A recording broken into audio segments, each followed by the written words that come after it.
അപ്പം ഇന്ന് പിള്ളേർ രണ്ടുപേരും സ്കൂളിൽ പോകാൻ വേണ്ടി റെഡി ആയിട്ട് വണ്ടിയും കാത്തുള്ള നിപ്പാണേ. ഇന്ന് കുറച്ച് വെട്ടും വെളിച്ചം കണ്ടോണ്ട് തന്നെ ദേവുട്ടി ഷൂസ് സോക്സ് ഒക്കെ ഇട്ടാണിട്ടാ പോണത്. ശ്രീകുട്ടിക്ക് വൈറ്റ് യൂണിഫോം മാത്രമേ കിട്ടിയിട്ടുണ്ടായിരുന്നുള്ളൂ, ചെക്ക് യൂണിഫോം കിട്ടിയിട്ടില്ല. അതുകൊണ്ട് തന്നെ അവൾ ഇപ്പോഴും കളർ ഡ്രസ്സ് ഇട്ടിട്ടാണ് സ്കൂളിലേക്ക് പോണത്. ഇന്നിപ്പോൾ ഇവരെ രണ്ടുപേരെയും പറഞ്ഞയച്ചിട്ട് എനിക്കും ക്ലാസ്സിന് പോകാനുള്ള ഒരു പ്ലാൻ ഉണ്ട് കേട്ടോ.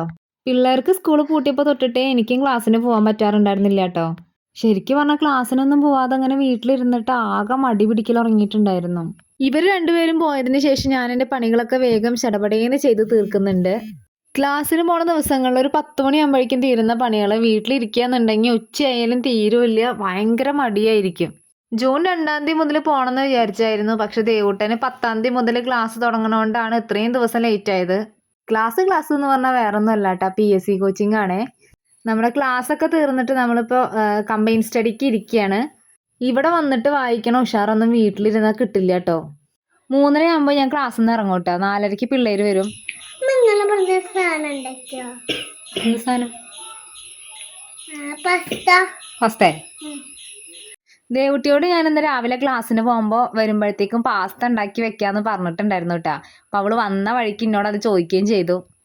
തലേ ദിവസം കുറച്ച് ചിക്കൻ വാങ്ങിയപ്പോൾ ഞാനത് കുറച്ച് മാറ്റി വെച്ചിട്ടുണ്ടായിരുന്നു പാസ്തയിൽ ഇടാൻ വേണ്ടിയിട്ട്. കൂട്ടത്തിൽ 2 മുട്ടയൊക്കെ മിക്സ് ചെയ്തിട്ട് കുട്ടികൾക്ക് ഉണ്ടാക്കി കൊടുത്തു. ഈ മഴക്കാലത്ത് ഒരു വെയിൽ തെറിച്ചാൽ കിട്ടുന്ന മെയിൻ പണിയാണ് കേട്ടോ ഈ തുണി ഉണക്കലും മടക്കലും. അപ്പം ഞാനത് എന്തായാലും മടക്കി വെക്കട്ടെ. ഇനി ഒരു പുതിയ വിശേഷമായിട്ട് വീണ്ടും വരാം കേട്ടോ.